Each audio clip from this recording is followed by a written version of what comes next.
The Power of Concentration by Theron Q. Dumont. Lesson 3. How to Gain What You Want Through Concentration. The ignorant person may say, "How can you get anything merely by wanting it?" I say that through concentration you can get anything you want. Every desire can be gratified, but whether it is will depend upon you concentrating to have that desire fulfilled. Merely wishing for something will not bring it. Wishing you had something shows a weakness and not a belief that you will really get it. So never merely wish, as we are not living in a fairy age. You use up just as much brain force in vain imaginings as you do when you think of something worthwhile. Be careful of your desires. Make a mental picture of what you want and set your will to this until it materializes. Never allow yourself to drift without helm or rudder. Know what you want to do and strive with all your might to do it, and you will succeed. Feel that you can accomplish anything you undertake. Many undertake to do things, but feel when they start they are going to fail, and they usually do. I will give an illustration. A man goes to a store for an article. The clerk says, "I'm sorry, we do not have it." But the man that is determined to get that thing inquires if he does not know where he can get it. Again receiving an unsatisfactory answer, the determined buyer consults the manager, and finally he finds where the article can be bought. That is the whole secret of concentrating on getting what you want.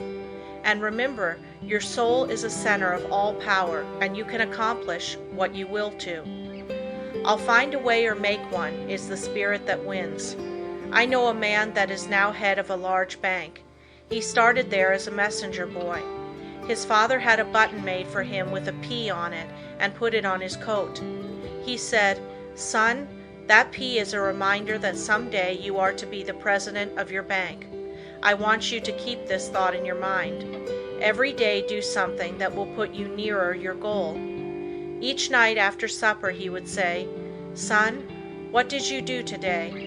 In this way the thought was always kept in mind. He concentrated on becoming president of that bank, and he did. His father told him never to tell anyone what the P stood for. A good deal of fun was made of it by his associates, and they tried to find out what it stood for, but they never did until he was made president, and then he told the secret. Don't waste your mental powers in wishes. Don't dissipate your energies by trying to satisfy every whim. Concentrate on doing something really worthwhile. The man that sticks to something is not the man that fails. Power to him who power exerts. Emerson. Success today depends largely on concentrating on the interior law of force, for when you do this you awaken those thought powers or forces which when used in business ensures permanent results. Until you are able to do this, you have not reached your limit in the use of your forces. This great universe is interwoven with myriads of forces. You make your own place, and whether it is important depends upon you. Through the indestructible and unconquerable law, you can in time accomplish all right things, and therefore do not be afraid to undertake whatever you really desire to accomplish and are willing to pay for in effort. Anything that is right is possible. That which is necessary will inevitably take place. If something is right, it is your duty to do it, though the whole world thinks it to be wrong. God and one are always a majority, or in plain words, that omnipotent interior law which is God, and the organism that represents you, is able to conquer the whole world if your cause is absolutely just. Don't say, "I wish I was a great man."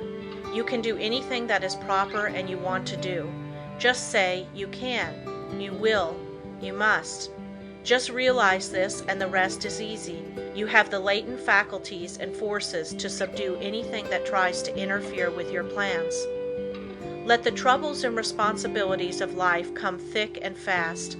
I am ready for them. My soul is unconquerable. I represent the infinite law of force, or of all power. This God within is my all-sufficient strength and ever-present help in time of trouble. The more difficulties, the greater its triumphs through me. The harder my trials, the faster I go in the development of my inherent strength. Let all else fail me. This interior reliance is all sufficient. The right must prevail. I demand wisdom and power to know and follow the right. My higher self is all wise. I now draw nearer to it.